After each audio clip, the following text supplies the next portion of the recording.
How were you sort of brought on board at Swoffers? Well, that was an interesting one because I was director and owner of Neil and Partners, which was a very small company in Mill Street at the time. And Pat Swaffer and Richard Reed, who were the principals then of Swaffer, it was Swaffer Reed and Hayworth, but then Swaffer Reed, were looking about them to try to get themselves an exit. And so Pat Swaffer came to talk to me one day and said, look, you know, we really want you on board. I wasn't terribly keen, to be fair, and then he sold me the benefits and said that he was going to be with us for at least 2 years before he took retirement. So I joined, and at that time John Allen was a partner. Within, I think, 6 weeks, Pat Swaffer had said, well, actually, we're probably going to want to go now. So he and Richard Reed left, with me holding the baby, along with John Allen. And at that time, we needed an open market secretary, and advertised the job, and that's when Shauna came for an interview, and obviously the rest is history. And Shauna mentioned to me that sort of sometimes in the 90s it could feel quite a masculine sort of environment, and that she wasn't allowed to wear trousers and things like that in the beginning. I mean, did you find that? Well, it's strange because she mentions that to me, and I can't imagine who it was who told her that, because certainly I never felt that pressure. But I have to say that one of the things about being a woman in that particularly male-dominated profession was that I was unusual. I think that because I felt so strongly about the product I was selling, it came across as being genuine. And I think being dressed up was part of that feeling. So eventually, Swoffers became really female dominated, and at one time there was only really John Allen and one other guy until Matthew Henry and Spencer Noyle came on board. And you must have seen within your time at Swoffers lots of technological changes. We did. It was probably when I sold a house to a lovely couple, Jim and Phil, who came to live on the island, and Phil pleaded with me for a job. He said he'd do anything, photocopying, anything. Well, he came on board, but his IT knowledge was obvious, and he got us set up. And I think it must have been the mid-90s before we actually got involved with word processing. And at that same time, a very good girlfriend of mine, Penny Neal, came along and was one of my negotiators, who then became my co-director and partner. And I think between us, we became a formidable team. Yes, yeah. So you were sort of two female powerhouses at the top, weren't you? Well, not just two, because we had Shauna then, who was also part of our team. And I think that during those times, it was routine for us to get between 85 and 90% of the open market sales in value terms. And that was a huge, huge achievement, I think. Mm-hmm. And was your focus always on open market, or were you sort of doing both? Well, initially I did both, and I was very loath to leave the local market because I loved that aspect of it, particularly the top end. But then, because of the pressure of work, we had to go on, and I had to do open market, and really was fully employed doing just the open market. And what do you think of Swoffers celebrating its 50th year this year? I think it's inevitable. I think that they've got it absolutely right when it comes to succession. You have to keep the youngsters involved and interested. So to make shareholdings available to the youngsters as they're progressing is really important. And I think it shows through. We were always a family, and I think that's correct to this day. So that's what the longevity is. I'm sure. Is down to sort of empowering younger people, that sort of definitely that sort of thing. Yeah, keeping the interest going. And everyone in Guernsey, we're all obsessed by house prices. I mean, when you see the prices nowadays, are you shocked by them? Well, do you know, when I started, but this is probably in '79 in my initial job with Neil and Partners, I can remember the first £250,000 open market sale, which was a property on Fort George.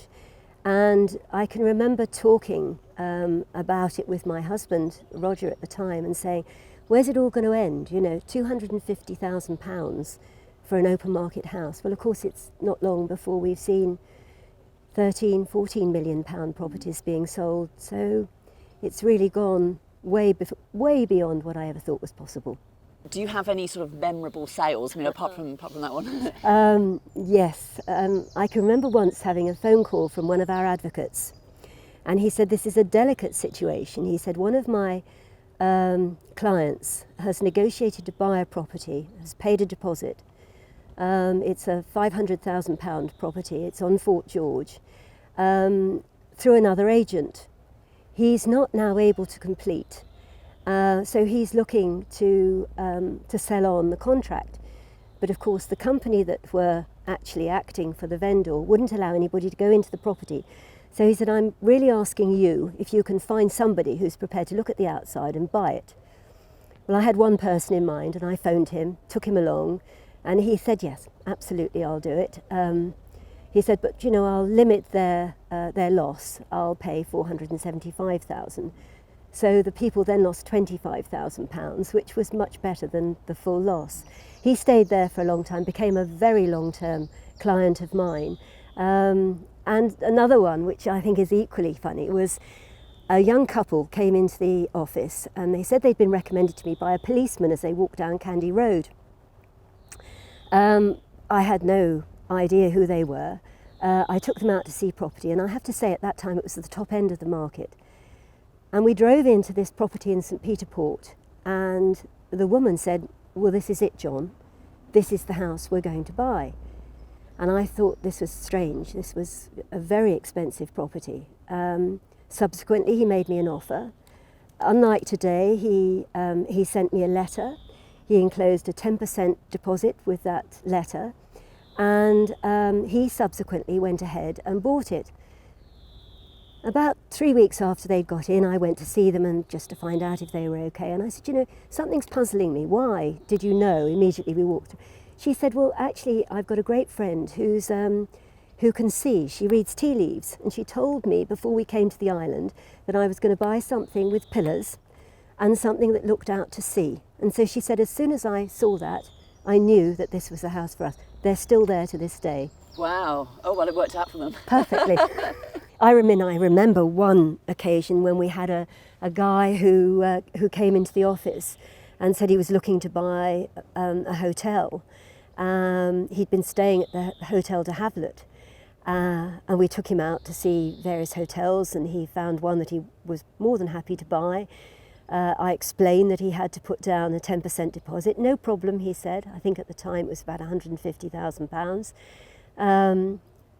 And there was just something that I thought, there's something not quite genuine. So I phoned the Hotel de Havilland manager and said, you've got Mr. So-and-so actually staying with you. Has he paid a bill yet? And he said, well, funny you should say that. In those days, of course, you didn't have to put a credit card behind the till. Anyway, I pressed the point, and eventually he was arrested. As he was trying to leave the island, all he really wanted was a holiday, it seems. The hotel accepted that he was looking to buy a hotel. They took him at his word, so I think he had a bill of about £150 that he actually went to court. I'm not sure that he did time, but certainly that was one of the things that I remember then. It wouldn't happen now because everybody, of course, has to prove that they've got the funds before they actually can make an offer. But you spotted it, that there was something. There was something that wasn't quite right. So you're almost like a psychologist. You've got to have good empathy skills, I suppose. You can read people quite easily after a while. Yes, you can. Yeah. And can you ever were you ever able to, you could tell people what they wanted before they could even articulate it, I suppose? Most often, you know. The other thing I think that you could always tell is that there were people that you picked up at the airport who would automatically say to you, well, of course, we've qualified for Jersey. And those people were obviously people that were thinking of Guernsey just perhaps as a reserve, but they'd set their hearts on Jersey, and they were different. They wanted a higher profile. Guernsey was always offering the low profile, and often still, actually, I've got some friends in Jersey who I showed round property here, so they'll settle there. Well, there's a different vibe here, isn't there? Completely Definitely. different, Yeah, yeah. Much lower profile. Yeah, yeah. And what was it like, I mean, during the difficult times, because I know that the direction of the market over the last 50 years has generally sort of gone up, but there must have been some tough patches in there as well. Well, I think I've mentioned that, you know, you would always know somebody who was looking to move, and you would always know somebody who was also looking for a bargain. And so if people were pressed, it was often the case of just getting on the phone to say, there's a property development opportunity here, there's something that needs renovation. It wasn't always easy, but we did extremely well. Strangely, I was thinking back, it was always at the beginning of the 80s when it was difficult, the beginning of the 90s that was difficult as well. But things soon swung. Yes, an interesting career. Well, and I'm getting a sense from you that you have to, almost the contacts were so much more important back then. It feels like everyone is so busy, but you're talking about, you know, you took people for dinner, you It was all about networking, but not in the true professional sense. It was things that occurred, things that came up, things that you couldn't foresee. There was always some reason. And remember, I think it was Pat Swoffer who said to me, the three main reasons for people selling or moving is death, divorce or debt. And I think that carries through again to this day. Mm-hmm. And do you miss it, or when you left? Oh, I miss it. Of course I do. And I still take an active interest, although that's all. If I hear of something for sale, I always get on to Shauna and say, what about this? It's different now. It's much more difficult to get something to fruition and completion. In our day, contracts were drawn up by us as estate agents, and they were sent in draft to the advocates with a 14-day clause, which was enough time to get survey, finance and title through. Now I understand that advocates and surveyors are taking so much longer, and I don't understand why that should be. I think the industry needs to get together and to sort it out. I mean, I hear of some cases where things go to completion without there being a deposit being paid, and that has to be hugely unsettling for everyone. And first-time buyers, we hear a lot about them and the struggle nowadays it is for them. I mean, what sort of advice were you giving back then? Always to get on the ladder at whatever stage they could. Yes, now it's far more difficult, but in those days you couldn't actually sell a flat with a flying freehold. So to some degree it is easier for them to buy an apartment and at least get on that ladder.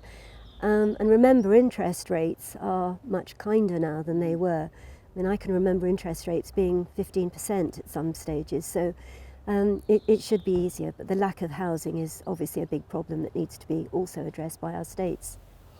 And it sounds like you think it's a good career for any young person to sort of get involved in. Oh yes, definitely. It's interesting, you meet people, you work as a team, and you see huge results. At Swoffers, we all used to work in one room. And if one person did a deal, there was always a reason that we could find to celebrate on a Friday. And I think that again is an important aspect, to build a team around you. You said you missed it. I mean, you keep an eye on what's going on and everything like that in the islands. Yes, I do. I do. I'm passionate about the island, our home, and hope that we can maintain this wonderful place to live in.